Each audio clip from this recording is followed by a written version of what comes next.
আসসালামু আলাইকুম। আজকে লাউ দিয়ে চিংড়ি মাছ রান্না করতেছি। এখানে মাছ টমেটো দিয়ে ভুনা করেছি। আজকে রোজা রাখা হয়েছে তো এই জন্য বুট ভুনা করতেছি সন্ধ্যার ইফতারির জন্য।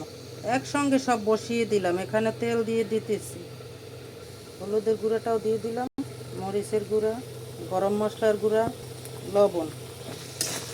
এখন সবগুলো একত্রে ভুনা করব, মানে কষাবো। বুট ভিজিয়ে রেখেছিলাম, বুট আমি আলাদা সেদ্ধ করি না, একসঙ্গে বসাই দিই মশলা দিয়ে। তেজপাতা দিয়ে দিলাম। কষানো শেষে সেদ্ধ হওয়ার জন্য পানি দিয়ে দেব।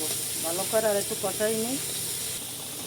লাউটা ওপরে সেদ্ধ হয়ে গেছে, আর 2 মিনিট পর নামিয়ে নেব। কষানো হয়ে গেছে, এখন সেদ্ধ হওয়ার জন্য পানি দেব।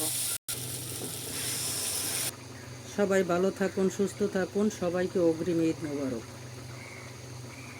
সবার জন্য শুভকামনা।